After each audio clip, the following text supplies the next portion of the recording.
Chapter 13. There comes a time in the life of every well-constructed boy when he has a raging desire to go somewhere and dig for hidden treasure. When this desire came over Tom, he looked for Joe Harper, but failed to find him. Next, he sought Ben Rogers, but Ben had gone fishing. Presently, he stumbled upon Huck, who would suffice. Tom took Huck to a private place and confided the matter. Huck was willing. Huck always was willing to take part in an enterprise that offered entertainment and required no financial investment.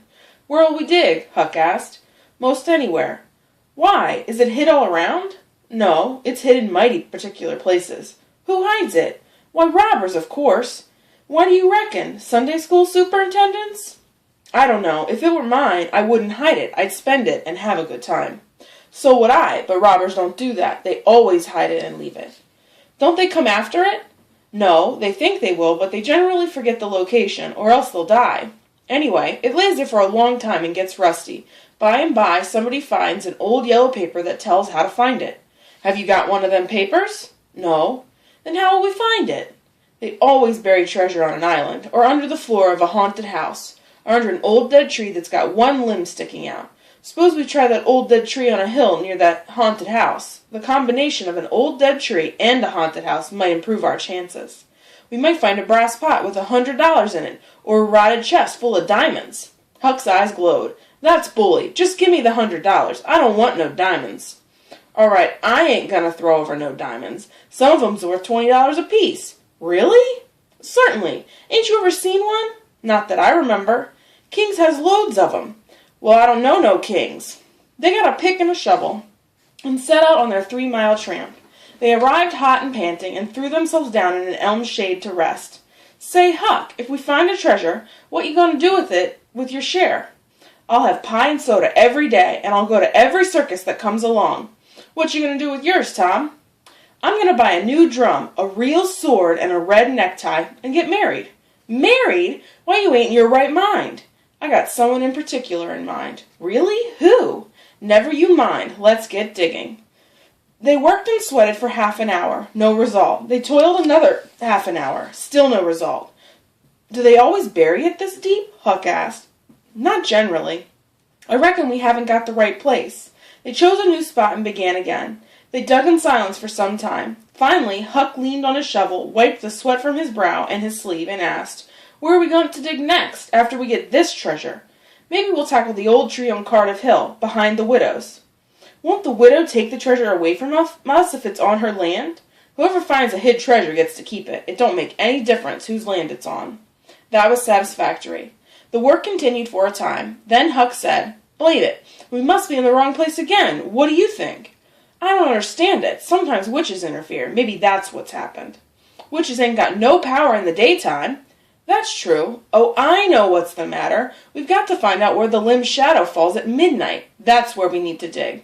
We've got to do it tonight, because if somebody sees these holes, they'll know there's treasure somewhere around here, and they'll get it before we do." "I'll come around tonight and meow."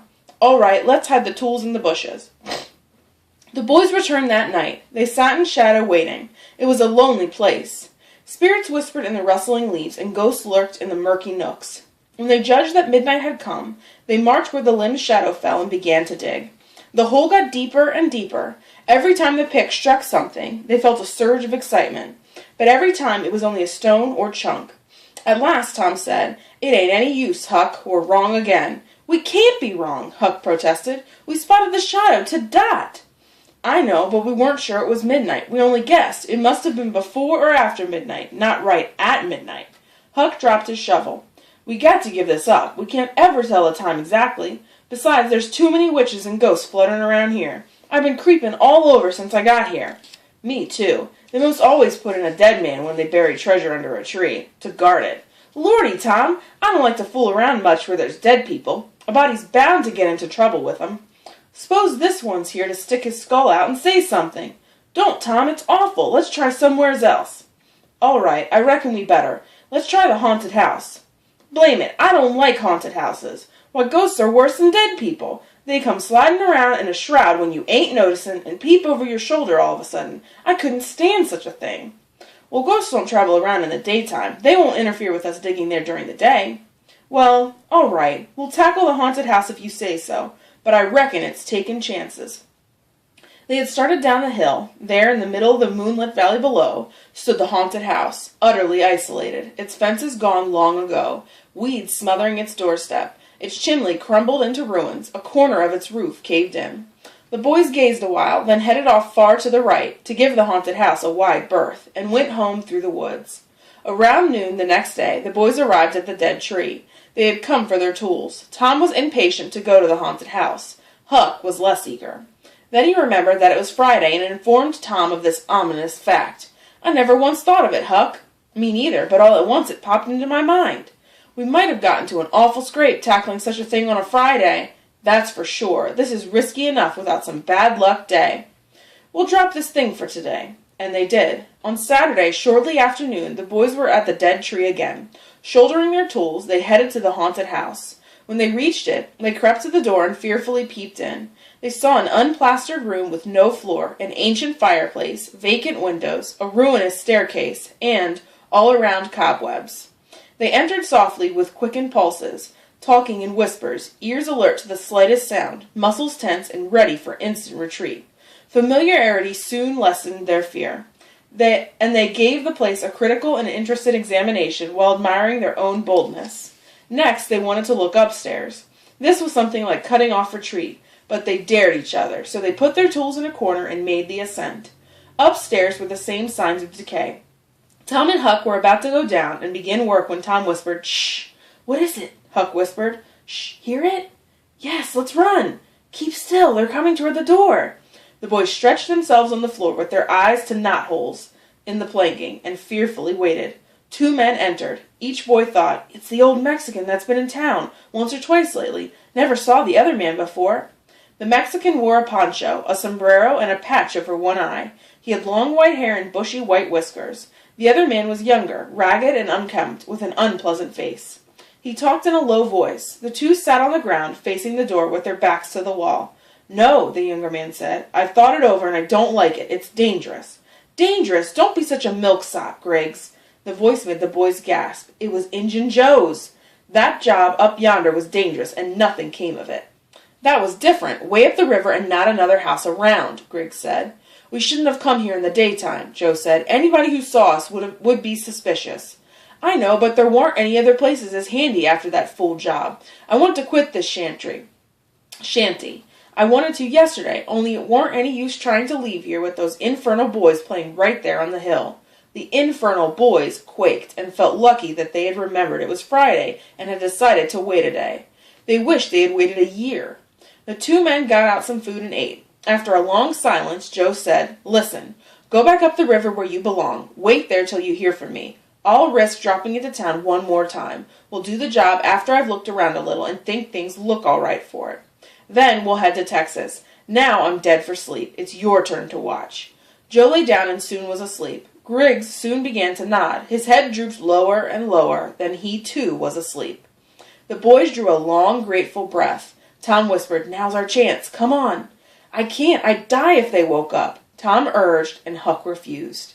So, rising slowly and softly, Tom started alone.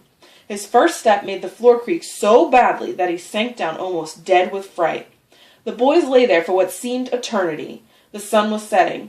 Joe sat up, looked around, stirred Griggs with his foot, and said, "You're some watch, man. Nearly time for us to be moving. What'll we do with the silver?" "Leave it here, I reckon," Griggs said. "No use taking it till we start south." "All right, but I think we'd better bury it." "Good idea." Griggs walked across the room, knelt down, raised a hearthstone, and took out a bag that jingled pleasantly. He subtracted about $20 from it for himself, and as much for Joe.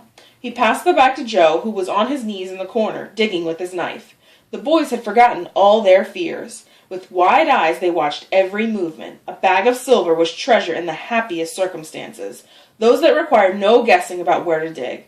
Tom and Huck repeatedly gave each other nudges that communicated, "Ain't you glad now that we're here?" Joe's knife struck something. "What is it?" Griggs asked. "Half-rotten plank." "No, it's a box." "Give me a hand and we'll see what's in it." "Never mind, I've broke a hole." Joe reached in. "Man, it's money!" The 2 men examined the handful of coins. They were gold. The boys above were as excited as the 2 men. Griggs said, "We'll make quick work of this. There's an old rusty pick in the corner by the fireplace. I saw it a minute ago." He ran and got the boys' pick and shovel. Joe took the pick, looked it over, shook his head, muttered something to himself, and then began to use it. The box soon was unearthed. The men contemplated the treasure in blissful silence. "Partner, there's thousands of dollars here," Joe said. "It always was said that Murrell's gang used to be around here." "This must be their loot," Joe said. "Now you won't need to do that job." Joe frowned. "It ain't just money I want, it's revenge." A light flamed in his eyes. "I'll need your help in it. When it's finished, then Texas. Go home and stand by till you hear from me." "If you say so. What'll we do with this? Bury it again?" "Yes, joy overhead." "No, distress overhead." "That pick has fresh earth on it, terror overhead." "What's a pick and shovel doing here? Who brought them and where did they go? If we bury it again, they'll see the ground was disturbed and have a look. We'll take it to my den." "Number 1? Griggs asked. "No, number 2, under the cross." Joe went from window to window, cautiously looking out. "Who could have brought those tools here? Do you reckon they can be upstairs?" The boy's breath stopped. Joe put his hand on his knife and turned toward the stairway. His steps came creaking up the stairs. The boys were about to leap for a closet when there was a crash of rotten boards, and Joe landed on the ground amid the rubble of the collapsed stairway. He gathered himself up, cursing. The 2 men got ready to leave. In the twilight, they slipped out of the house and moved toward the river with their precious box. Tom and Huck got up, weak but vastly relieved. Through the chinks between the house's logs, they stared after the departing men. They managed to get back downstairs without breaking their necks. As they headed toward town, they didn't talk much. They were too busy hating themselves and the ill luck that must have made them leave the pick and shovel where Joe could see them. They resolved to keep a lookout for Joe when he came to town and follow him to number 2, wherever that may be. Then a ghastly thought occurred to Tom. "Revenge? What if he means us, Huck?" Huck nearly fainted. They talked it over. Joe might mean somebody else, they agreed. Or he might mean only Tom, because only Tom had testified. The thought of being alone in danger offered Tom no comfort. When it came to being in danger, he preferred company. The day's adventure tormented Tom's dreams that night. 4 times Tom had his hands on the treasure. 4 times it vanished as he awoke. In the morning, Tom hurriedly ate breakfast and went to find Huck. He found Huck sitting on a flatboat, dangling his feet in the water and looking glum. "Hello, Huck." "Hello." Pause. "Tom, if we'd left the blame tools at the dead tree, we'd have got the money. There's only one thing to do. Find Injun Joe." "We'll never find him. A feller has only one chance for such a pile, and that one's lost. Anyway, I'd feel mighty shaky if I was to see him again." "So would I, but I want to track him to his number 2. "Yes, number 2. What do you reckon it is?" "I don't know. Maybe it's the number of a house. If it is, it ain't in this town. There ain't no house numbers here." "That's so. Let me think a minute. Maybe it's the number of a room in an inn." "Might be. They ain't only 2 inns, so we can find out quick." "Stay here, Huck, until I come." Tom was off at once. He did not care to have Huck's company in public places. He returned in half an hour and told Huck what he had learned. In the better inn, room 2 had long been occupied by a young lawyer and was still so occupied. In the less expensive inn, room 2 was a mystery. The innkeeper's young son said it was locked all the time, and he never saw anyone go into or come out of it except at night. He had noticed a light in the last night. "I reckon that's the room we're after, Huck." "I reckon it is. What should we do?" Tom thought a long time, then said, "The back door of room 2 is on the little alley between the inn and the old brick store. Get hold of all the door keys that you can find, and I'll get hold of Auntie's. The first dark night we'll go there and try him. Mind you, keep a lookout for Injun Joe. He said he was going to drop into town and spy around once more for a chance to get revenge. If you see him, follow him. If he don't go to room 2, that ain't the place." "Lordy, I don't want to follow him by myself. It'll be night. He might never see you, and if he did, he might not think anything of it." "Well, if it's really dark, I reckon I can track him. I'll try." That night, Tom and Huck hung around the area of the inn until after 9. One watched the alley, the other the inn door. Nobody entered or left the alley. Nobody resembling Injun Joe entered or left the inn. Tom went home with the understanding that if it became really dark, Huck would come and meow. Then Tom would slip out and try the keys. But the night remained moonlit and clear, so Huck ended his watch and went to bed in an empty sugar barrel around midnight. Tuesday and Wednesday, the boys had the same ill luck. But Thursday night, Tom slipped out with his aunt's lantern and a large towel to cover it with. He hid the lantern in Huck's sugar barrel, and the watch began. An hour before midnight, the inn closed and its lights went out. The darkness was black. The stillness was interrupted only by occasional rumblings of distant thunder. Inside the barrel, Tom lit the lantern and wrapped it in the towel. The two adventurers crept toward the inn. Huck stood sentry as Tom felt his way into the alley. The longer Tom was gone, the more fearful Huck became. It seemed that hours had passed. Tom must have fainted, Huck thought. Maybe he was dead. Maybe his heart had burst with terror. Huck fearfully approached the alley. There was a sudden flash of light, and Tom came tearing by. "Run!" he cried. "Run for your life!" He needn't have repeated it. Huck was traveling at about 30 miles an hour before the repetition occurred. The boys didn't stop until they reached a deserted slaughterhouse at the town's lower end. Just as they got inside, the storm burst and rain poured down. As soon as Tom got his breath, he said, "Huck, it was awful. I tried 2 of the keys as soft as I could, but they made such a racket. I was scared to death. They wouldn't turn in the lock, either. Without noticing what I was doing, I took hold of the knob and the door opened. It weren't locked. I hopped in and shook off the towel, and great Caesar's ghost, I most stepped onto Injun Joe's hand. No! Yes, he was lying there, sound asleep on the floor, with a patch on his eye and his arms spread out. Lordy, what did you do? Did he wake up? No, never budged. Drunk, I reckon. I grabbed that towel and ran. I'd never have thought of the towel. Well, I did. My aunt would make me mighty sick if I lost it. Did you see the box? I didn't wait to look around. I didn't see anything but a bottle and a tin cup on the floor by Injun Joe, and lots more bottles in the room. Say, Tom, now's a mighty good time to get the boxes if Injun Joe's drunk. You try it, Huck shuddered. No, I reckon not. After a long pause, Tom said, Let's not try any more till we know Injun Joe's not in there. If we watch every night, we'll be sure to see him go out. Then we'll snatch the box. I'm agreed. I'll watch the whole night, and I'll do it every night if you'll do the other part of the job. All right, all you gotta do is come and meow. If I'm asleep, throw some gravel at the window. That'll fetch me. Where will you sleep during the day? Tom asked. Ben Rogers' hayloft. He lets me. So does Pap's Negro man, Uncle Jake. I tote water for Uncle Jake whenever he wants me to, and any time I ask him, he gives me a little something to eat if he can spare it. That's a mighty good Negro, Tom. He likes me because I don't ever act as if I was above him. Sometimes I've sat right down and ate with him, but don't tell nobody that. A body's got to do things when he's awful hungry, and he wouldn't do as a steady thing.